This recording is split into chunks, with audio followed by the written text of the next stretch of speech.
Methikanda rail স্টেশনের প্ল্যাটফর্মে আর দেখা যাবে না সেই নীরব মুখটিকে। প্রায় ২৫ বছর ধরে এই স্টেশনেই ছিল বাক প্রতিবন্ধী বুবির ঘর। এই প্ল্যাটফর্মে ছিল তার পৃথিবী।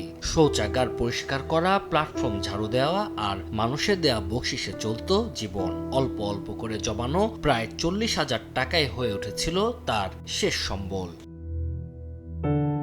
গত শনিবার গভীর রাতে সেই সম্বলই কেড়ে নিতে তার কক্ষে ঢুকে পড়ে দুর্বৃত্তরা। টাকা দিতে অস্বীকৃতি জানালে চলে নির্মম নির্যাতন। গুরুতর আহত অবস্থায় উদ্ধার করে হাসপাতালে ভর্তি করা হয় তাকে। কয়েকদিন মৃত্যুর সঙ্গে লড়াই করে মঙ্গলবার দিবাগত রাতে নরসিংদী সদর হাসপাতালে নেয়ার পথে অ্যাম্বুলেন্সে শেষ নিঃশ্বাস ত্যাগ করেন তিনি। বুবির মৃত্যুর খবর ছড়িয়ে পড়তে এলাকায় নেমে আসে শোকের ছায়া। বিচারের দাবি সর্বস্তরের মানুষের পক্ষ থেকে। স্টেশনের মধ্যে যে পরিচ্ছন্নতা কর্মী ছিলেন বয়স্ক বৃদ্ধা, তার উপর অমানসিক নির্যাতন করে তার যে সঞ্চিত অর্থ লুট করে নিয়ে যায় কে বা কাহারা, এবং তার এই আঘাতের পরে তিনি গতকালকে রাত্রে মারা যান। আমরা তার আত্মার মাগফিরাত কামনা করছি। গলায় দাগ আছে, চোখের দুই পাশে দাগ আছে।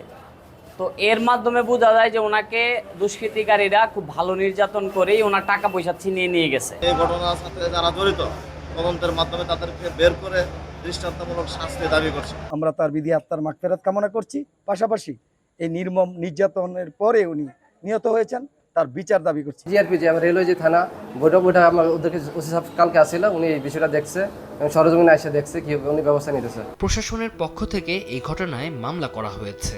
পুলিশ বলছে হামলার সঙ্গে জড়িতদের দ্রুত আইনের আওতায় আনতে অভিযান চলছে।